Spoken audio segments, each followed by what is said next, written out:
शिवे सर्वार्थसाधिके शरण्ये त्र्यंबके गौरी नारायणे नमोस्तुते।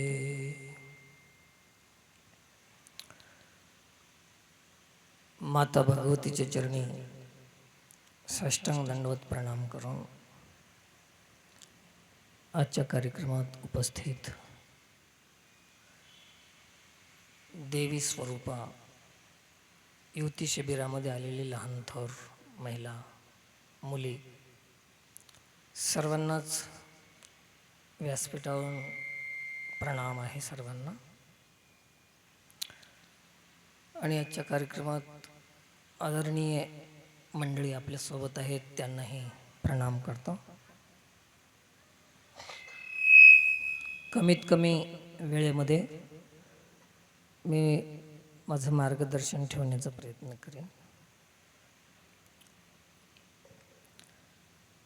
आता जसं टारपे सर म्हणाले की बोलताना मला भीती वाटते, मला कोणाची भीती नाही आता, कारण मी एकटाच आहे।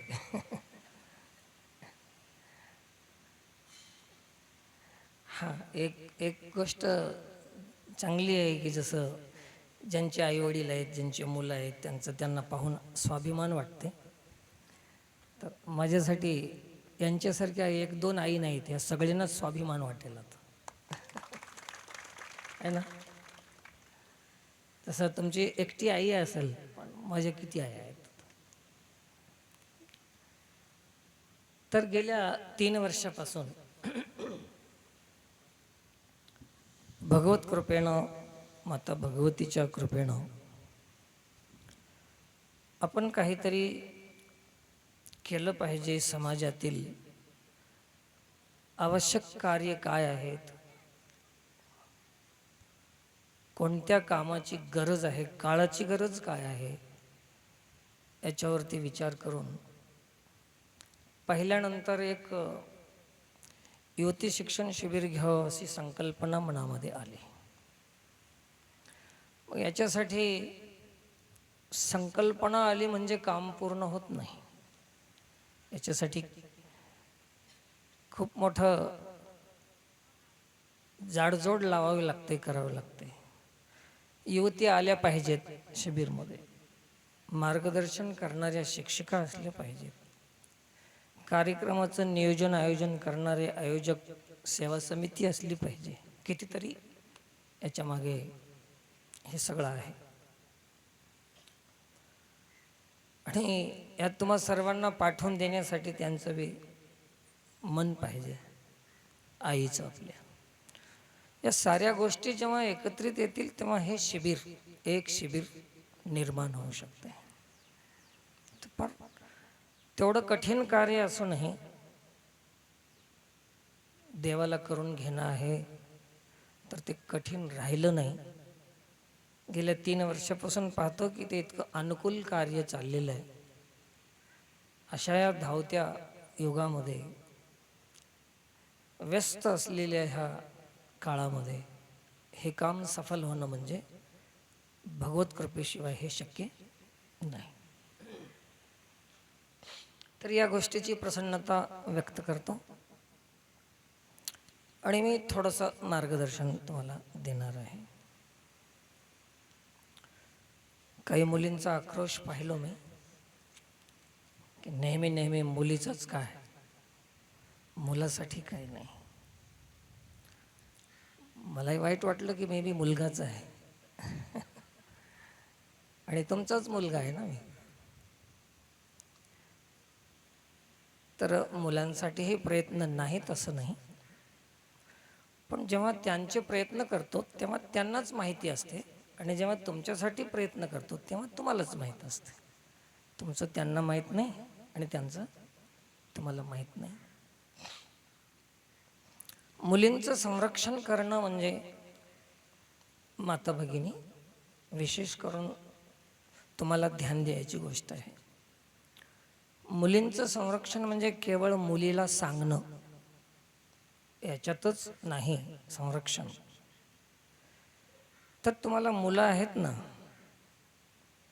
जसं मुलींना तुम्ही अनुशासन देता जीवनामध्ये, एक मर्यादा देण्याचा प्रयत्न करता तुम्ही, तसं एका मुलाला जर तुम्ही ते प्रयत्न केलात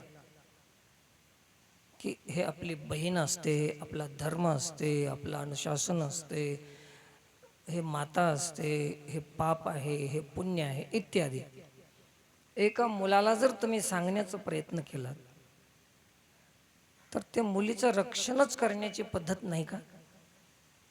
मुलीचंच रक्षण करणं आहे ना. जर मुलाला शिकवलं तर रक्षण कोणाचं व्हायला? मुलीचंच व्हायला. मग मुलीचं रक्षण करणं म्हणजे मुलीलाच सांगणं नाही, तर मुलांनाही सांगणं म्हणजेच मुलीचं रक्षणच आहे. ठीक आहे. तुझं नाव काय? आरती. आरतीचा मोठा आक्रोश पाहिलो मी, असे थरथर करत होती मुलांसाठी असे. काय असं वाटतं त्यांना. दुसरी गोष्ट अशी आहे की जसं तुम्हाला आताच मॅडमनं सांगितलेलं होतं की आपल्यासाठी आपणाला करायचं आहे. एक प्रश्न आहे तुमच्यासमोर. पाऊस पडला, आपल्या सर्वांचा प्रश्न आहे की हे शिबिर कशासाठी. आणि असंही लोकांचं म्हणणं आहे की शिबिरामुळे सुधार होतो का, लोक सुधारतात का. अशा प्रश्न करणाऱ्यांना तुम्ही उत्तर द्या. ते उत्तर मी तुम्हाला सांगून ठेवतो. ठीक आहे, ध्यान राहील. त्यांना सांगायचं की पाऊस पडत असताना आपण जे छत्री घेतो आपल्या डोक्यावरती, ते आपण भिजू नये याच्यासाठी का पाऊस पडू नये याच्यासाठी? सांगा कोण? आपण भिजू नये. छत्रीचा उपयोग पाऊस बंद करण्यासाठी आहे का भिजू नये याच्यासाठी आहे? मग शिबिराचा उपयोग आपलं कल्याण व्हावं म्हणून आहे का जग सुधारण्यासाठी आहे? झालं, संपलं. तर शिबिर काय आहे तर आपल्यासाठी एक छत्री आहे. याच्यात लोकांचा विचार करायची आवश्यकता आपल्याला नाही. लक्षात आलं? कशाला आलात शिबिरमध्ये? लोकांना सुधारण्यासाठी का? आपण बिघडू नये याच्यासाठी. आपल्या शिबिरमुळे कोणी सुधरेल न सुधरेल चिंता करू नका, पण हे नक्की ध्यान ठेवा की आपण बिघडू नये याची काळजी घ्या. खूप झालं. मग हे शिबिर, काही मुलींचा प्रश्न आहे की आम्ही चांगल्या नाहीत का आम्हाला शिकवायला? आम्ही मुळातच चांगले आहोत, शिकवायची गरज काय आहे? बार बार आम्हाला सांगितलं जातंय कारण की आमच्यावर संशय आहे का तुमचा की आम्ही चांगल्या नाहीत, असे वाटतं नाही तुम्हाला? तर तसं नाही. तुम्ही चांगल्या नाहीत याच्यासाठी सांगितलं जात नाही, की तुम्ही अजून वाईट झाल्या नाहीत याच्यासाठी सांगितलं जातं.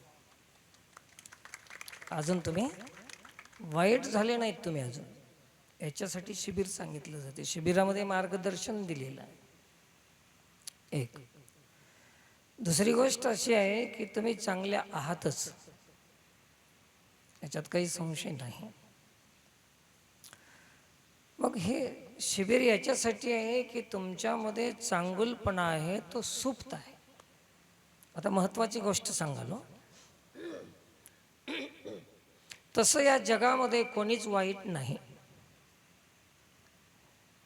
जन्माला आलेला प्राणी कोणीही वाईट नाही. मुलींनो, आकाशातून पडणारा पाण्याचा थेंब किती शुभ्र पांढरा असतो, मोत्यासारखा है ना. परंतु तो मलिन केव्हा होतो? जेव्हा जमिनीवर येतो.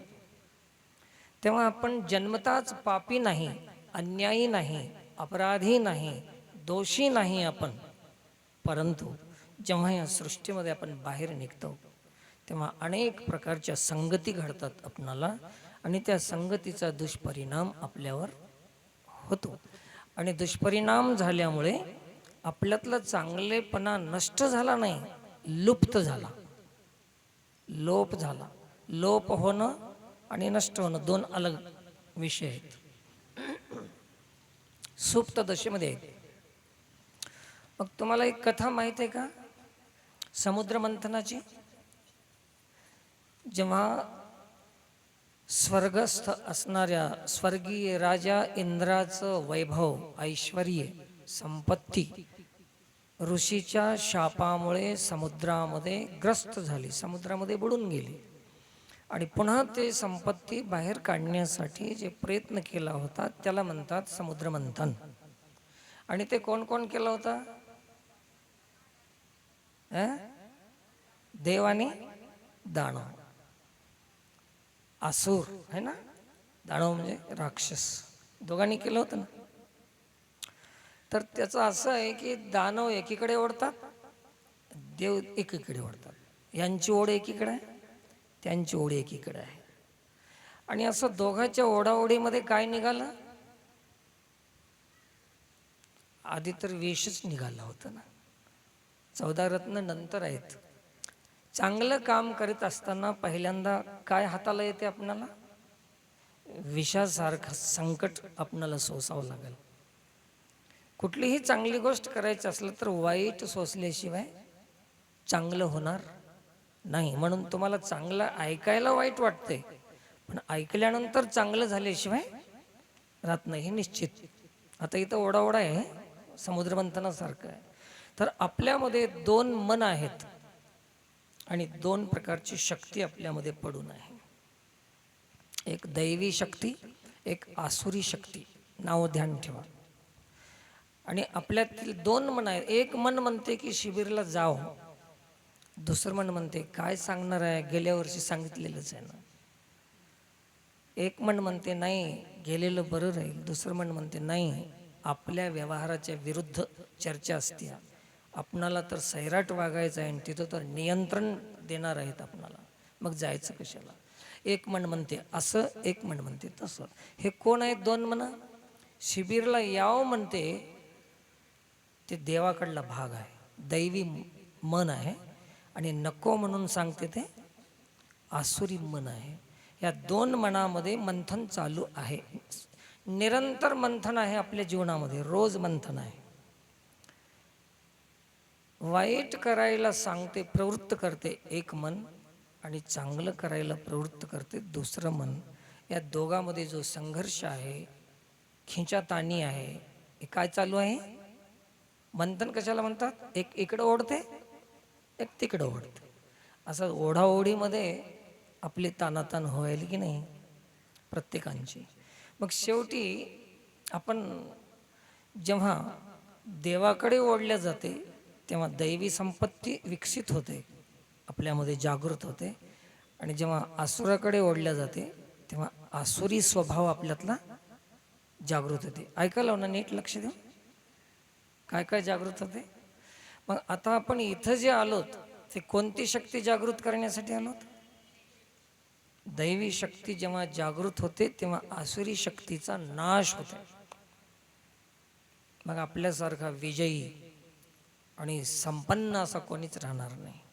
शिबिर याच्यासाठी आहे की दैवी संपत्तीला जागृत, दैवी स्वभावाला, दैवी शक्तीला जागृत करण्यासाठी शिबिर आहे. एवढं महत्त्वाचं आहे हे. ज्याच्या लक्षात येईल ते कधीही शिबिरला जाऊ नये असं त्याला कधी वाटणार नाही. आणि कळालंच नाही काय आहे शिबिरामध्ये, गोष्टी सांगतात, मॅडमला बी काम नाही, आम्हाला बी धंदा नाही, असं वाटणार ना आपणाला. पण हे किती महत्त्वाचं आहे आणि काळाची गरज किती आहे हे समजल्यावर लक्षात येईल आपणाला. म्हणून आता तुमच्यामध्ये दैवी शक्ती जागृत झाली ना. ऐकून दैवी शक्ती जागृत झाल्याचा परिचय म्हणजेच या 10 मुलींना येऊन बोलणं, हेच त्या शक्तीचा परिचय. आणि हे कोण किती चांगलं बोललं याचं वर्णन मला आता काय करू तुम्हाला. खूप छान बोलले सर्वांनी, इतकं सुंदर सर्वांचंच मनोगत होतं.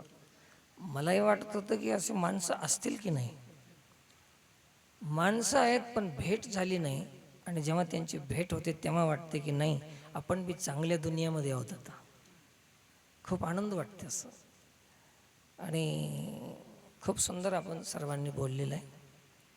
दैवी शक्ती जी जागृत झालेली आहे ना, पुन्हा तिला झोपू देऊ नका. आता माझा एक तुम्हाला संदेश आहे छोटासा, की ज्या ज्या गोष्टी तुमच्या चांगल्या जागृत झाल्यात त्याला पुन्हा झोपू देऊ नका. आता पुन्हा तशाच जागृत ठेवाल ना, तर तुम्ही खूप मोठे व्हाल. तुमच्या जीवनामध्ये खूप काही तुम्ही सफलता प्राप्त करू शकाल. असं या दैवी शक्तीचा प्रभाव आहे. केवळ दैवी शक्ती आपल्यामध्ये आहे. आसुरी शक्ती आता दबली या शिबिरामध्ये, दैवी शक्ती विकसित झाली. म्हणून तुम्हाला बोलावं वाटालंय, ऐकावं वाटालंय, बसावं वाटालंय, हे दैवी शक्तीचा प्रभाव आहे. परंतु हिला असंच जपून ठेवण्याचा प्रयत्न करावा दैवी शक्तीला. आणि पुन्हा असा विचार करू नका की हे केल्यानं दुनिया सुधारते का. दुनिया सुधारण्याचा प्रश्न आता कोणीही मांडायचा नाही. आपण बिघडू नये याची काळजी घेणं म्हणजे शिबिर आहे. प्रत्येकाने हे काम करा. आणि खूप चांगले काम करण्यासाठी संख्या कधीही जास्त नसते. आज याच्यामुळे कोणीही खेद करू नये त्या गोष्टीचा, की लोकच नाहीत, लोकच नाहीत. लोक काय नसतात. आणि मला वाटते की हे इथं आलेले हे जी संख्या आहे ना, कमी काय येते अशा कामामध्ये, असा तुमचा प्रश्न असू शकते. तर गंमत अशी आहे की एक म्हण होती हिंदीमध्ये, मला विसरून गेलो, पण त्याचा भाव सांगतो तुम्हाला. माणसं जास्त येत नाहीत याचा अर्थ हे काम चांगलं नाही असं नाही. की ज्या वस्तूची किंमत आपण देऊ शकत नाही त्या दुकानावर गिराईक कमी असते की जास्त असते. तुम्हीच सांगा मुलींनो, दारूच्या दुकानावर, किराणा दुकानावर भीड जास्त असते की सोनाराच्या दुकानावर असते? गर्दी कुठं असते? मग आपण काय म्हणायचं की ते चांगलं काम आहे तिथं गर्दी जास्त आहे असं म्हणायचं का? नाही ना. असं कधीही गैरसमज करू नका. इथं संख्या जरी नाही आली त्याचं कारण काय, की हे काम खूप चांगलं असल्यामुळे संख्या राहू शकत नाही. आणि तुम्ही जे आलात चांगल्या कामाला येणारे वंगळे राहू शकत नाही. हे तुमचा परिचय. उत्तम गुणाचा ग्राहक, समर्थाचं वाक्य आहे. मला एकाने प्रश्न केला होता परवा मन्नूरच्या कार्यक्रमामध्ये, की मुसलमान धर्मामध्ये असं हाक मारली तर संघटित होतात, हिंदू लोक एकत्रित येत नाहीत, आपलं धर्म असा आहे, ते धर्म श्रेष्ठ आहे, आपल्या धर्मामध्ये असं कमजोरी आहे वगैरे वगैरे गैरसमज झाला.